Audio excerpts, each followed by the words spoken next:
School పక్కనే వందల కొద్ది గ్యాస్ సిలిండర్లు స్టాక్ ఉండే గోడౌన్ ప్రమాదపు అంచనా 400 మంది వరకు విద్యార్థులు, వందల కొద్ది కుటుంబాలు కర్మకాలి ప్రమాదం సంభవిస్తే ఇక అంతే సంగతులు. నష్టాన్ని లెక్కించడం ఎవరి తరం కాదంటున్న మేధావులు, అధికారుల యొక్క నిర్లక్ష్యపు ధోరణి పెను ప్రమాదానికి దారితీసే అవకాశం ఉంది అంటూ హెచ్చరిస్తున్నారు. భారీ సంఖ్యలో మేధావులు, భారీ సంఖ్యలో ప్రజలు చేతులు కాలాక ఆకులు పట్టుకుంటే వచ్చిందేమీ లేదన్నట్లు ముందే జాగ్రత్తలు తీసుకుంటే ప్రమాదాలు నివారించి వందల మంది ప్రాణాలు కాపాడేందుకు అవకాశం ఉంది అంటూ హెచ్చరిస్తున్నారు. విశ్లేషకులు గ్యాస్ గోడౌన్ పక్కనే విద్యను అభ్యసించడానికి ప్రైవేటు పాఠశాల ఏర్పాటు చేసుకోవడానికి అనుమతిచ్చిన అధికారి ఎవరోనని ప్రశ్నించారు. ఎంత పుచ్చుకొని అనుమతి ఇచ్చారో అర్థం కావడం లేదన్న విశ్లేషకులు ఆశ్చర్యాన్ని వ్యక్తం చేస్తున్నారు. ఇదంతా ఎక్కడ అనుకుంటున్నారా? అన్నమయ్య జిల్లా రైల్వే కోడూరు నియోజకవర్గం స్థానిక పట్టణ కేంద్రం ధర్మపురంలోని వీరబ్రహ్మేంద్ర స్వామి వారి దేవస్థానం ఎదురుగా గ్యాస్ గోడౌన్ ఉంటే దాని పక్కనే 400 మందికి పైగా విద్యార్థులు చదువుతున్న గౌరీశంకర్ పబ్లిక్ స్కూల్ అనే ఓ ప్రైవేట్ విద్యాలయం కూడా ఉంది. ఆ గ్యాస్ గోడౌన్కి గౌరీశంకర్ విద్యాలయానికి మధ్య దూరం గోడ మాత్రమే ఉంది. విద్యాలయం ఆనుకుని వందల కొద్ది సిలిండర్లు లారీలో వచ్చినటువంటి లోడు అక్కడే ఉండడం మనందరం కూడా గమనించవచ్చు.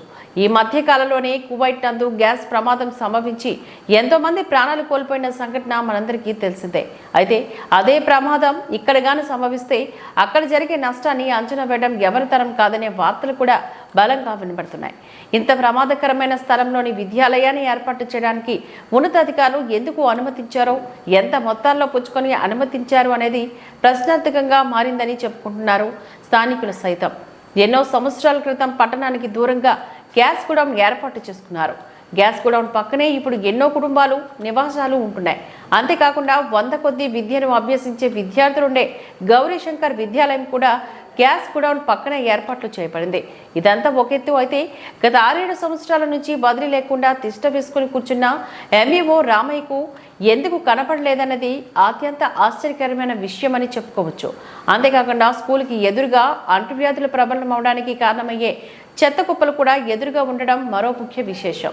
అధికారులు ఎప్పటికైనా కలగని మేల్కొని ఎటువంటి ప్రమాదం సంభవించక ముందే తగిన చర్యలు తీసుకోవాలని స్థానికులు, విశ్లేషకులు అయితే ఈ విషయంలో మరికొంచెం ఎక్కువగా ముడుపులు పుచ్చుకొని వేచి చూస్తారో, తక్షణమే చర్యలు తీసుకొని ప్రజారక్షణకి పాటుపడతారో వేచి చూడాల్సిన పరిస్థితి ఏర్పడి ఉంది. ఈ విషయంలో మునుముందు ఏం జరుగుతుందో, ఉన్నతాధికారులు ఏ విధంగా స్పందిస్తారో వేచి చూద్దాం. అంతవరకు సెలవు, నమస్కారం.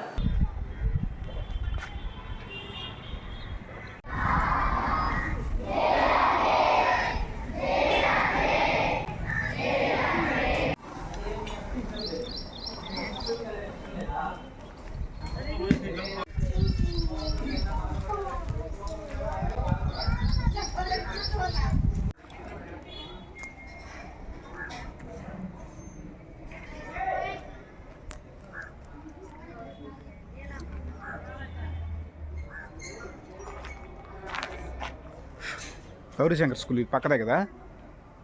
తెలీదా? పక్కదే కదా.